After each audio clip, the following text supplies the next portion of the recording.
Capítulo 1. El número del miedo. Miras el número y sientes un escalofrío. 6, 6, 6. Lo has visto en películas de suspenso, en teorías sobre el fin del mundo y en códigos de barras. Durante 2000 años, gran parte de la humanidad ha sentido inquietud por esta cifra.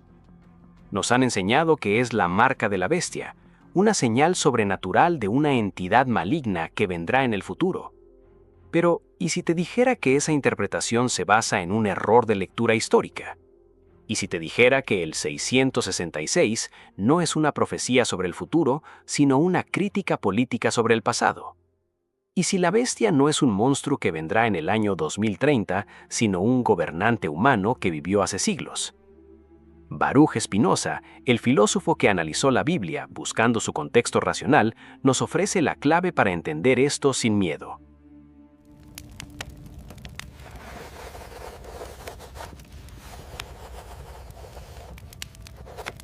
Spinoza sabía que cuando los textos antiguos hablan de bestias, a menudo se refieren a poderes políticos, no a monstruos mitológicos.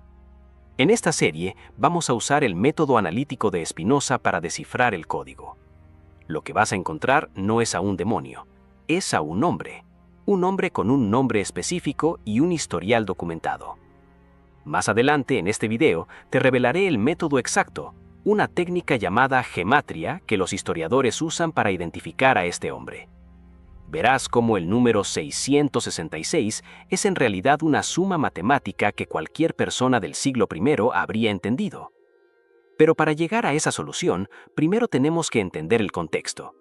Spinoza descubrió que el miedo a lo desconocido es lo que nos impide ver la historia con claridad. Así que prepárate. Vamos a analizar el Apocalipsis no como una película de terror, sino como un documento de resistencia histórica. ¿Estás listo para dejar de temer a un número y empezar a entender la historia? En el próximo capítulo entenderemos por qué el autor tuvo que usar un código secreto. La respuesta tiene que ver con la censura romana. Capítulo 2. El código de los oprimidos. ¿Por qué se ocultó el nombre? Imagina que vives bajo un régimen autoritario antiguo. El líder de tu imperio es violento y no tolera críticas. Tú eres parte de un grupo minoritario que está siendo perseguido. Quieres escribir una carta a tu comunidad para darles esperanza, para decirles que el régimen caerá. Pero sabes que si escribes el nombre del emperador, tu vida corre peligro.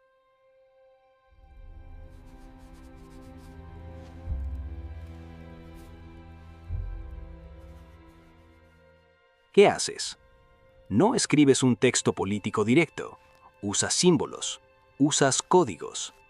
Escribes un texto que, para un soldado romano, parece literatura religiosa inofensiva, pero que para tu comunidad es un mensaje claro de resistencia. Baruch Spinoza, en su tratado teológico-político, nos enseña que esta es la forma correcta de leer estos textos, contextualizada. Spinoza argumenta que los profetas eran hombres con una gran imaginación que respondían a las crisis de su propio tiempo. El libro del Apocalipsis fue escrito por Juan, quien estaba exiliado en la isla de Patmos.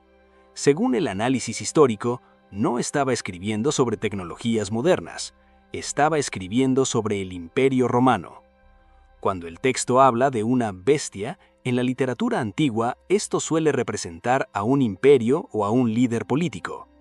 El autor necesitaba identificar a un individuo específico, el responsable del sufrimiento de su pueblo, pero no podía escribir su nombre, necesitaba un cifrado. La tradición a veces nos ha enseñado a ver esto como una amenaza futura. Spinoza te invita a leerlo como literatura de resistencia. Es un grito de protesta contra la injusticia, disfrazado de símbolos para evadir la censura.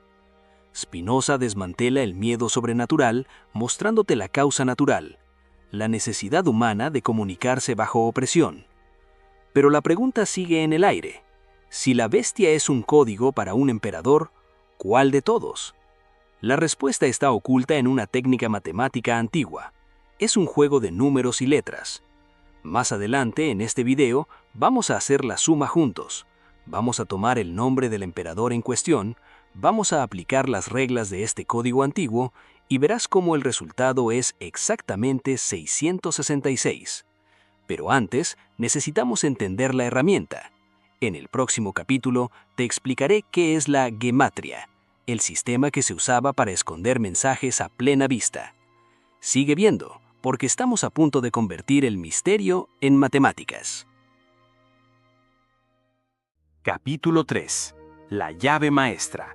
El secreto de la gematria. Para nosotros, hombres modernos, los números y las letras son cosas distintas, pero para una persona del mundo antiguo, esta distinción no existía. En la antigüedad, no había símbolos separados para los números, como el 1, el 2 o el 3. Las letras eran los números. Esto se conoce como gematria, y es la herramienta clave para entender el 666. Spinoza, quien era un experto en el idioma hebreo, entendía esto perfectamente. En hebreo y en griego, cada letra tiene un valor numérico fijo. La letra Aleph es 1, la letra Bet es 2, la letra Gimel es 3. Esto significa que cada palabra es también una ecuación matemática. Cada nombre propio tiene una suma total. Para Spinoza, esto no es magia, es lingüística. Cuando los primeros cristianos vivían bajo la vigilancia de Roma, la gematria se convirtió en una forma de criptografía. Si querías referirte al emperador sin ser detectado, no escribías su nombre, escribías su número. Escribías, cuidado con la bestia cuyo número es 666. Para un soldado romano, esto no tenía sentido, pero para un lector que conocía los valores de las letras, era un rompecabezas con una solución clara. Su mente hacía la pregunta, ¿qué nombre de gobernante suma exactamente esta cifra? El autor del Apocalipsis nos da una instrucción muy clara en el texto. El que tiene entendimiento, cuente el número de la bestia, pues es número de hombre. Fíjate bien, dice número de hombre, no de un espíritu, y dice cuente, es una instrucción de cálculo. Spinoza sabía que el conocimiento racional elimina el miedo. Si sabes quién es la persona detrás del número, el misterio sobrenatural desaparece. Entonces, ¿quién es? ¿Qué nombre encaja en la ecuación? Tenemos la fórmula, tenemos el contexto romano. Ahora solo nos falta el nombre. A continuación, en el próximo capítulo, vamos a hacer exactamente lo que el texto pide. Vamos a contar. Vamos a tomar el nombre del emperador más infame de Roma y vamos a sumar sus letras. El resultado es un dato histórico fascinante. Prepárate porque en el siguiente capítulo revelamos la identidad.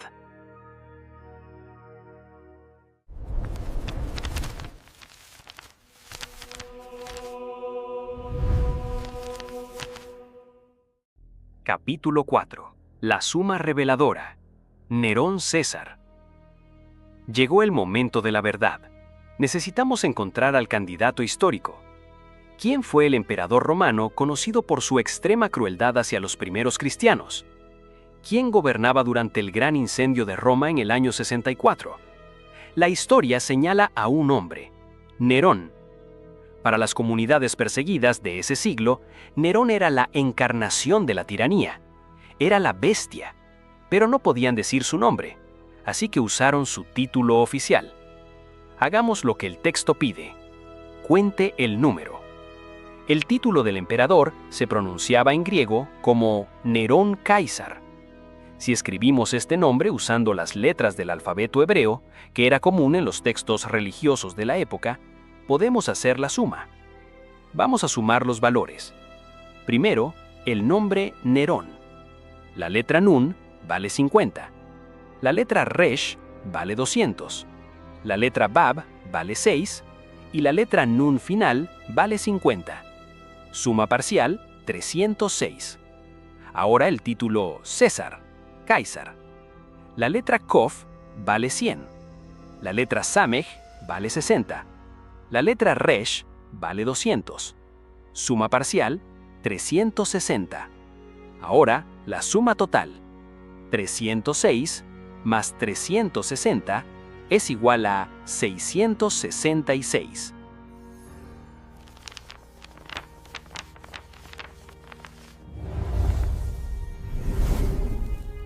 Ahí está. No es una profecía sobre el futuro lejano. Es una referencia codificada al gobernante que los oprimía en ese momento. Spinoza diría que esto es una explicación racional. El texto no estaba prediciendo el fin del mundo físico, sino expresando la esperanza de que el régimen de Nerón caería. Y hay una prueba más, conocida por los historiadores. Algunos manuscritos antiguos del Apocalipsis tienen un número diferente. Dicen 616. ¿Por qué? Porque si escribes el nombre en latín, Nero César, en lugar de la forma griega, Nerón Caesar, le quitas la última letra N. La letra N vale 50. Si a 666 le restas 50, el resultado es 616. El código se ajusta al idioma. La bestia era un hombre que murió hace casi 2000 años. Esto es liberador. Significa que no tienes que temer a un monstruo futuro. El 666 es un dato arqueológico. Pero si esto es un hecho histórico, ¿por qué seguimos sintiendo miedo? ¿Por qué la cultura popular sigue hablando del anticristo como algo que va a pasar mañana? Spinoza tiene una respuesta profunda sobre la política del miedo. Más adelante veremos por qué a veces es conveniente mantener vivos a los monstruos imaginarios, incluso cuando los reales ya han desaparecido. Sigue viendo, porque vamos a analizar la psicología detrás del mito.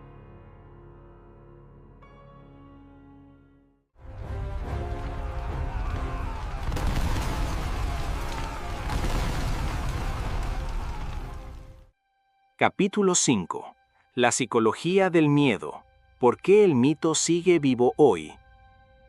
Si la identidad de la bestia fue descubierta hace siglos, ¿por qué el mito sigue tan vivo hoy? Spinoza, en su análisis político, nos ofrece una respuesta clara. El miedo es una herramienta de cohesión. Nerón murió en el año 68. Su amenaza terminó, pero Spinoza explica que los regímenes y las instituciones a menudo utilizan el miedo para mantener el orden o la obediencia. Spinoza escribe sobre cómo se disfraza el miedo bajo el nombre de religión o seguridad. Si la bestia es solo un emperador romano muerto, no hay urgencia hoy. Pero si la bestia es una amenaza futura, invisible y constante, entonces las personas viven en estado de alerta, y una persona en estado de alerta busca protección, busca líderes fuertes, busca seguridad. Spinoza los muestra que el 666 se convirtió en un símbolo flexible. A lo largo de la historia, se ha usado para señalar a cualquier enemigo, desde líderes religiosos rivales hasta políticos modernos. La superstición toma un hecho concreto, Nerón, y lo convierte en una sombra abstracta. Spinoza los advierte que mientras estemos obsesionados buscando enemigos sobrenaturales, podemos volvernos ciegos ante los problemas reales de nuestra sociedad. El miedo al 666 nos distrae, nos hace mirar al futuro con ansiedad en lugar de mirar el presente con racionalidad. La verdadera tiranía, para Spinoza, no es un monstruo, es la irracionalidad, es cualquier sistema que impida a los seres humanos pensar libremente.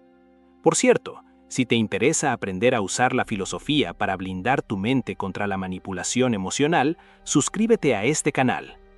El mito sobrevive porque el miedo es una emoción poderosa, pero Spinoza nos ofrece una emoción más fuerte, el entendimiento. Entonces, ¿cómo nos liberamos de este miedo ancestral? En el último capítulo, Spinoza nos da la conclusión. Nos muestra cómo transformar un símbolo de terror en un recordatorio de nuestra libertad mental. Prepárate para el cierre.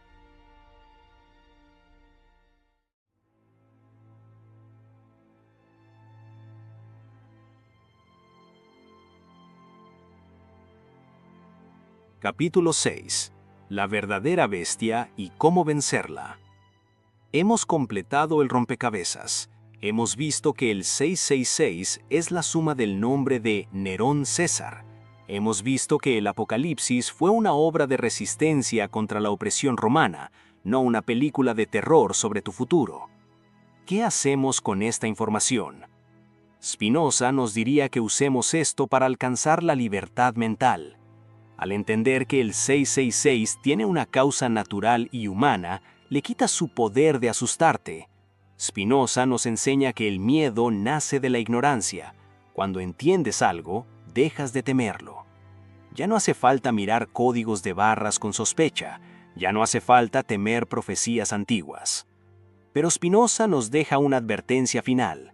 Aunque Nerón haya muerto, la irracionalidad y la intolerancia que él representaba pueden volver en cualquier época.